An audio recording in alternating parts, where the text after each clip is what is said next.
Hi, this is Mark by Mark A. Foster, Ph.D.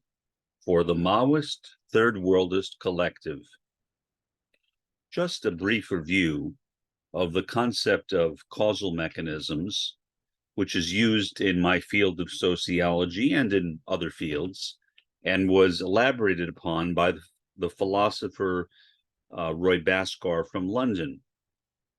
A causal mechanism is an alternative to a law. Roy Bhaskar believed, and I agree with him, that laws are too constraining, are too extreme, are too controlling. In other words, if I assume that the universe is governed by unchangeable laws, what that does is that eliminates the possibility of human agency.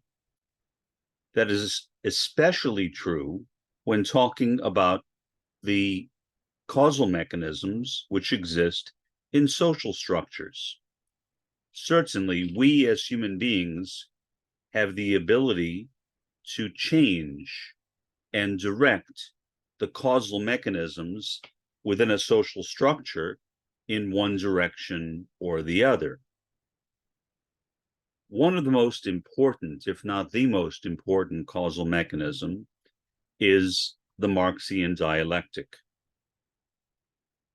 The dialectic is an important way of looking at not only how we relate to social structure, but the universe itself.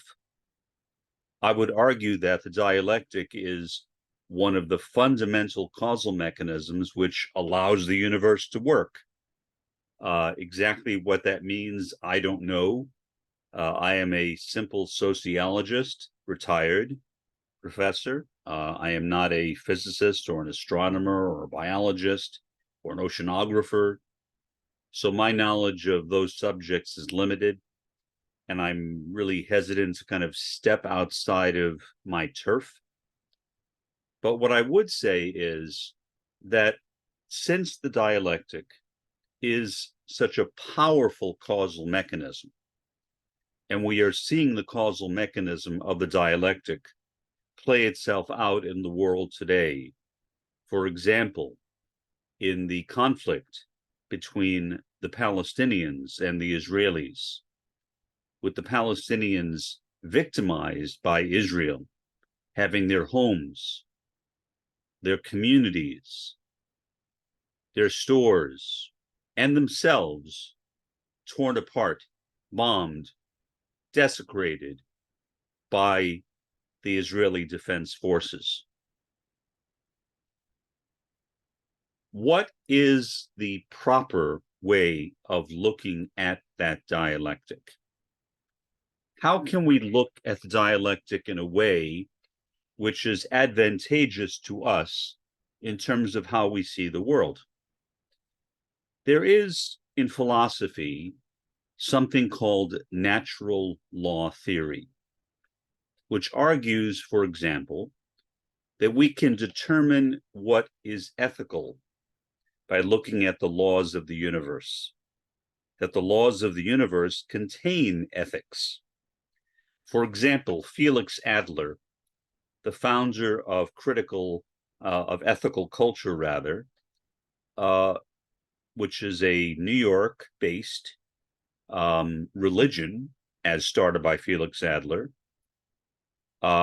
which argues that ethics themselves are natural laws, and therefore there is no need to rely upon a supernatural agent, a god or a goddess, or some kind of supernatural divinity to tell us what is ethical.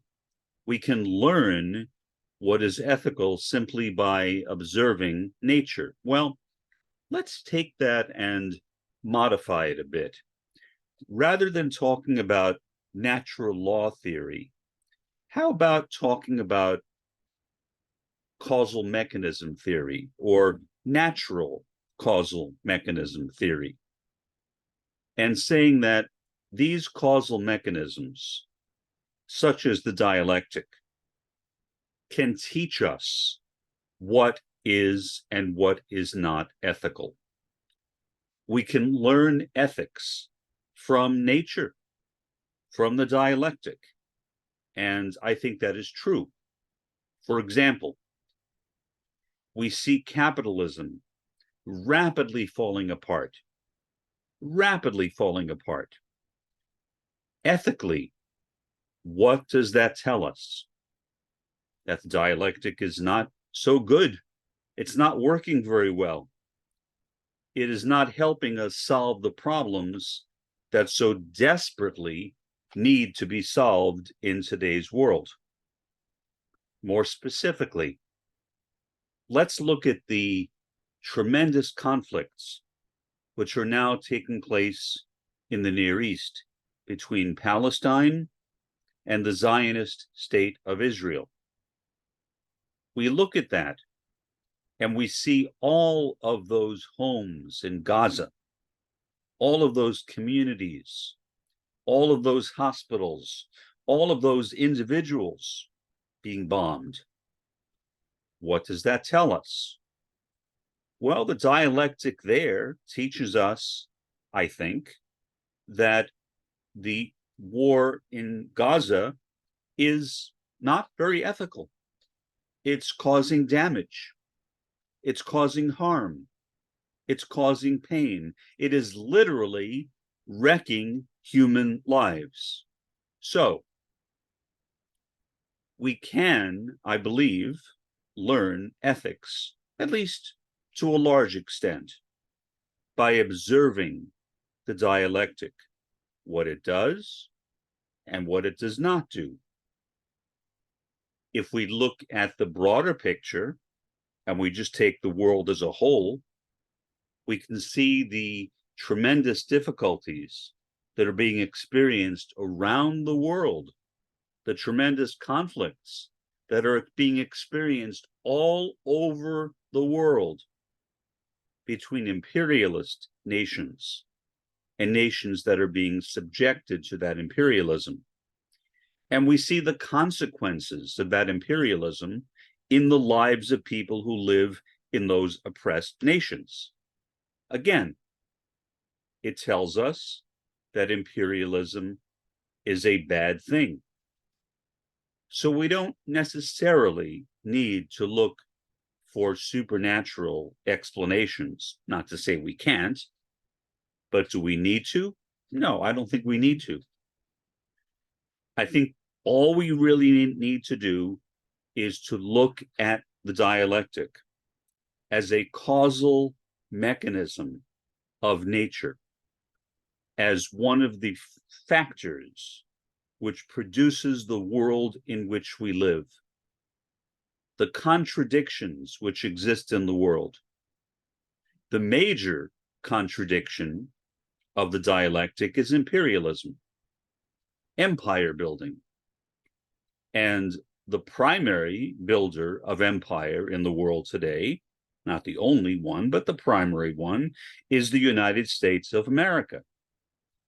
My country, the US, has historically, at least over the course of the last 100 years or so, and especially since the end of the Second World War, been building a huge empire, much to the destruction of the rest of the world.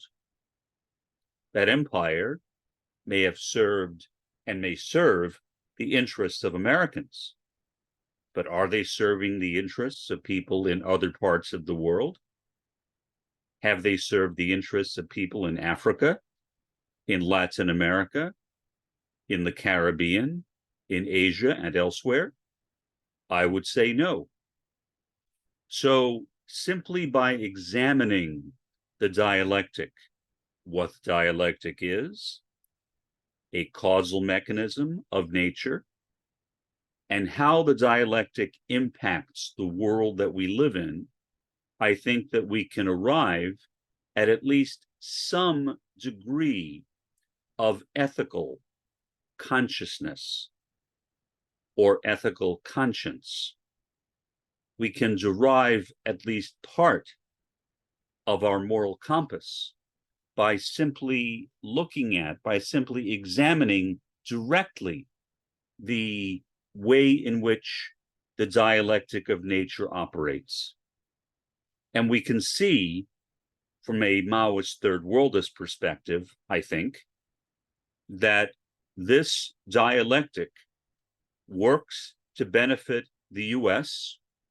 It works to benefit other countries which are serving the imperialist interests of the US empire, but it does not work to serve the interests of the third world. In fact, it works quite the opposite. It works to deteriorate the third world, and it has been working that way for quite a long time.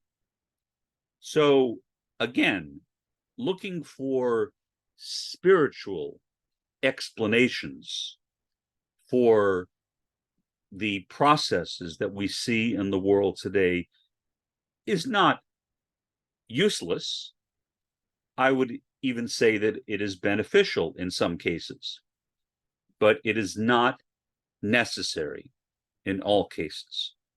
In some situations, it may be sufficient to simply look at the condition of the world today and the juxtaposition of the first world and the third world and the mechanisms which exist in the dialectic and how they are producing beneficial, somewhat beneficial outcomes for the first world and very deleterious, very negative outcomes for people living in the third world, for places like Palestine. Consider the standard of living in Israel, a very prosperous first world country. And consider the standard of living, if you can even call it a standard of living, which exists in the Palestinian territories. There is no comparison. They are two entirely different worlds, the first world and the third world. And so I think if we remember that and we focus on that, forgetting about the idea of natural laws make it impossible to change. If something is a natural law, it's fixed. You can't do anything about it. You basically have to resign yourself and say, well, that's just the way it is. But if you recognize that they're not natural laws, that they are causal mechanisms of nature, and through the power of our agency, we can work to change them, meaning we can work together to produce a communist or socialist society and to work toward the elimination of capitalism and to work toward the elimination of the oppression of the third world and of the fourth world, the subaltern, I think we will be in a much better position as the years continue to roll on. This has been Mark by Mark A. Foster, Ph.D., for the Maoist-Third Worldist Collective. Have a pleasant day and an even better day tomorrow.